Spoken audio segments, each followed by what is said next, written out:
Well, hello there and welcome back to my channel. The sun just came out through my window, but this is Aquarello Artistico 100% cotton. Let's see if we can control the light a little bit with opening the flap. Maybe not so much. That's better. Okay. Well, the last few textures I'm going to do, one is granulation medium, which is a nice little thing to have. We haven't done just splattering. Well, we've done splattering water, but we haven't done water blooms. Usually blooms are an accident that nobody wants, but they can be a benefit if you actually want them that way. So we'll start with the blooms so that you can kind of watch it progress as we go, because it'll keep working as long as it's wet. So I've been doing a series of, let's see, we finished 20, so I guess this would be 24 different textures that you can achieve in watercolor, and you can use these different textures for all sorts of different things. And we'll start out with blooms.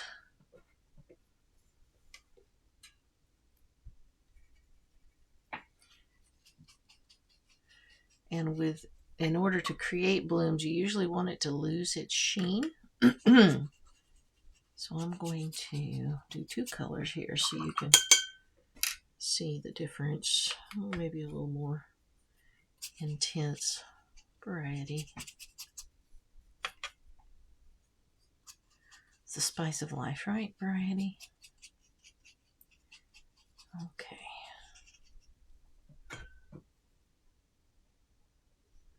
Little Payne's Gray just have an even darker spot right there so that you can just get a good idea of different things that you can do with blooms. So we're going to let that set forever, just the slightest moment, just to sort of lose its sheen.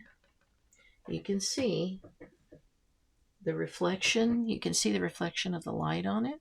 So clearly there is still quite a bit of sheen.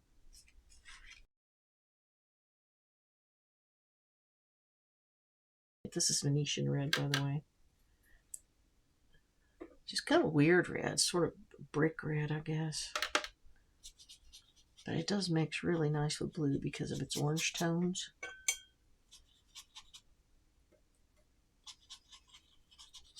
So that is what I'm going to do. I'm going to mix it with blue.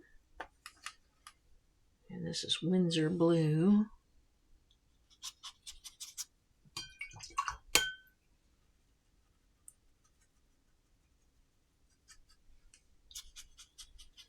And I'm watching over there to see if it dries enough. Still pretty wet over in the corner. But I might be able to do something in that first part that we painted.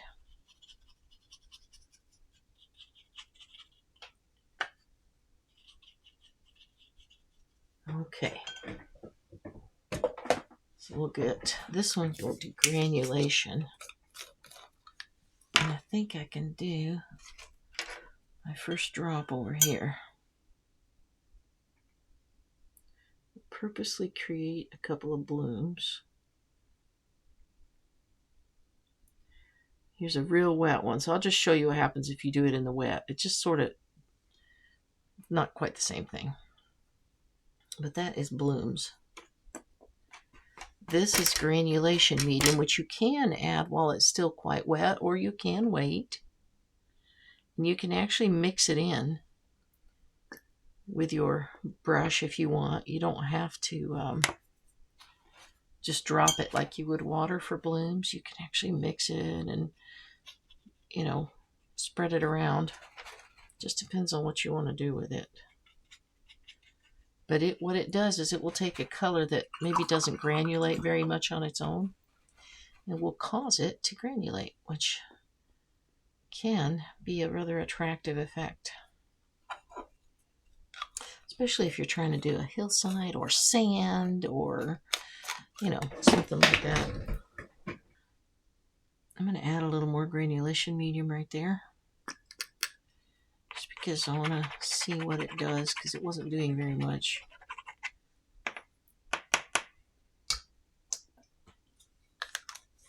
I love what it's doing over here with the blue.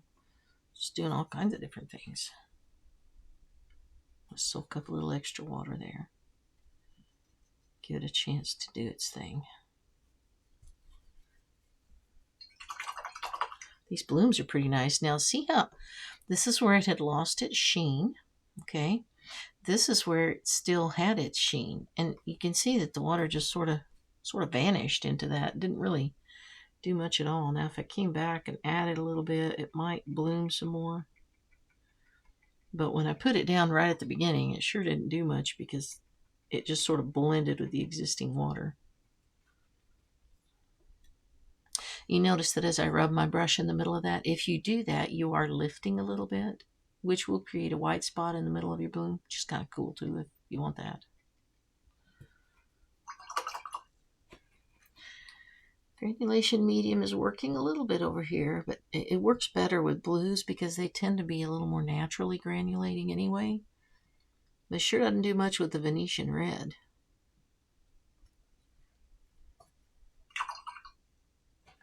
However, if you're trying to not have as many blooms, or not as much granulation, but you do want a little bit, you can certainly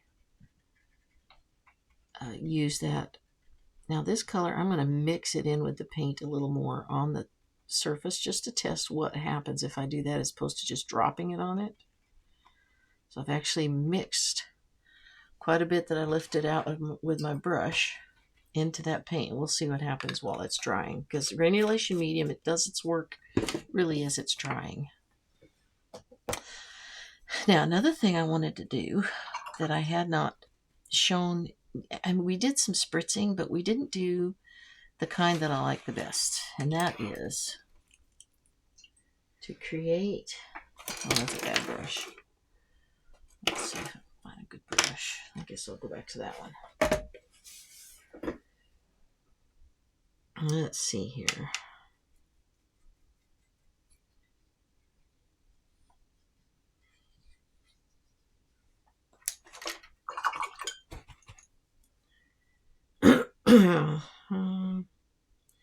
Don't have violet. That would have been pretty.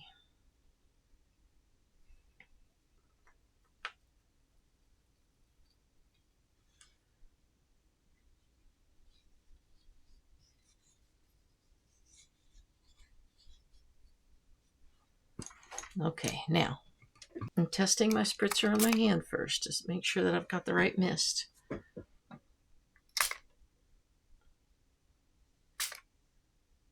What I want to do is start making it travel. Look at how it travels outside of the lines. Look at that. So you can, if you put a lot on, obviously it travels quite a bit. If you put just a little on,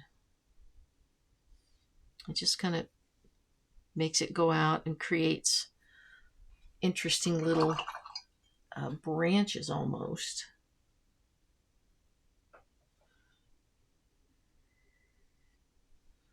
See if I can get that one to do it. Now this works best if it's wet. You don't want to wait for it to dry.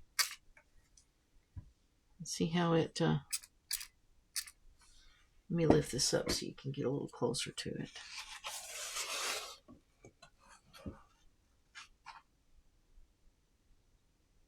See the little windy, wonderful things happening at the edges of the water, or at the edges of your lines. Okay, so now I am going to do bubbles. And that's these things right here. It's just bubble wrap. Obviously, it comes in different sizes. So you can choose what size you're wanting for whatever it is that you're doing. Let's try a darker blue. That was a little light.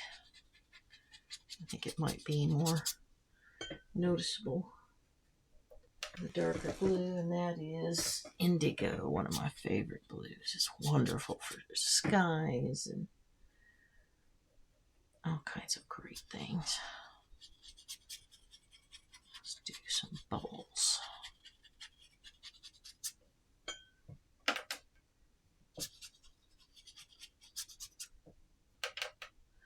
I'll do it a little lighter on this side. Now this has to sit for a while, just like with saran wrap, you know. So I can't show you right away what it's going to do. So I will come back to it in a couple of hours. There is one side of the bubbles that is the one you need. Yeah, so one side is flat and the other side has the actual bubbles. So make sure you put the right side down. And then you will need to weigh it, and you don't want to move it. What can I weigh that down with? How about my phone? Okay, so we're just going to weigh that down for a little bit. And if you can see this over here as it's drying, there's a lot of little bubbly things going, or a lot of little squiggly things going on here. And then you can see that our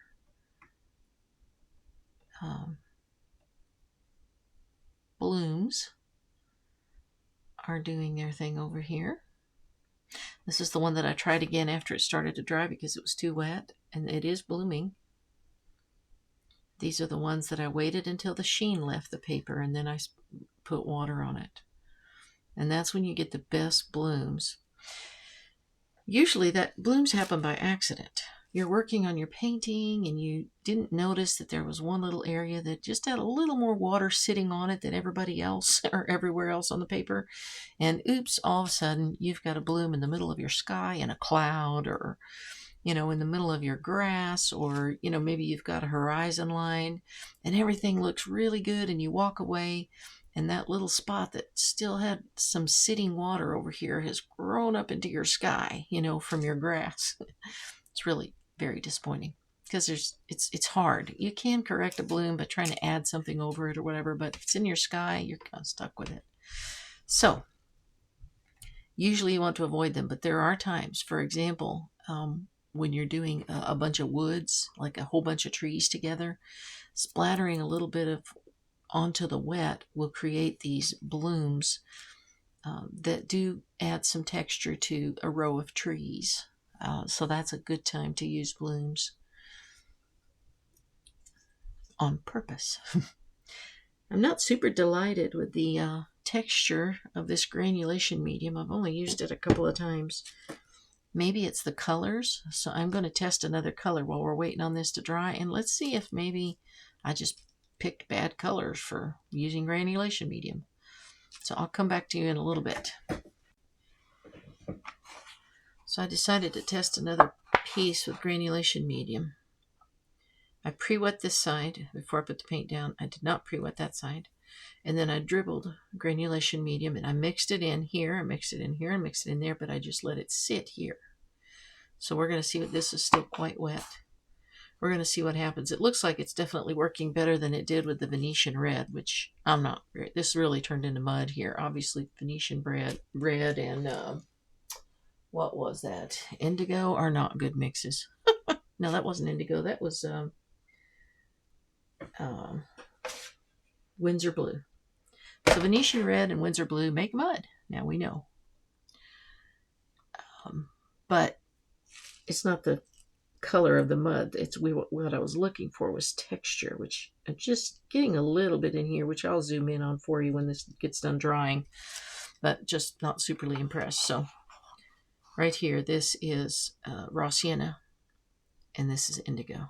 So I know those colors go well together. So I just wanted to see what was going to happen if we tried it a second time, just so that you see.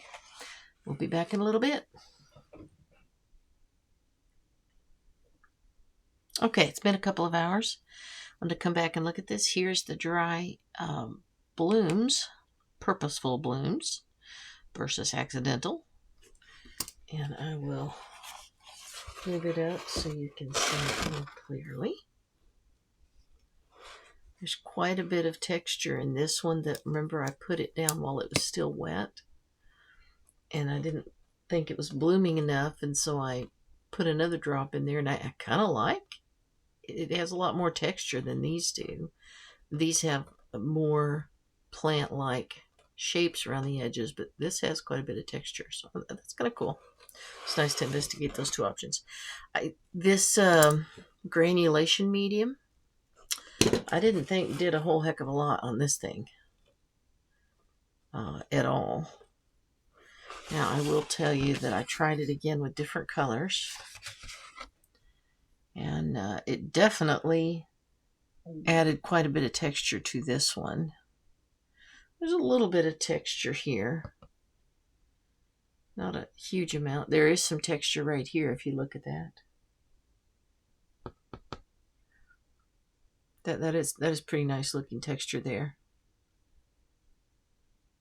So it does add some texture. I'm not horribly impressed with it. I just thought it would be more for like the $10 or whatever that little bottle cost me. But there is a little bit of texture that is certainly added. And then we've got the spritzing over a little bit of still wet paint that creates almost little bushy or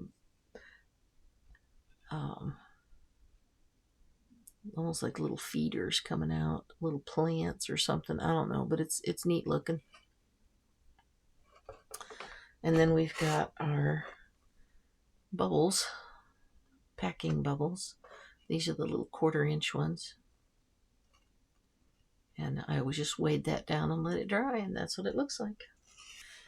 And I think, for now, at least, that these 24 are all of the textures that I could come up with.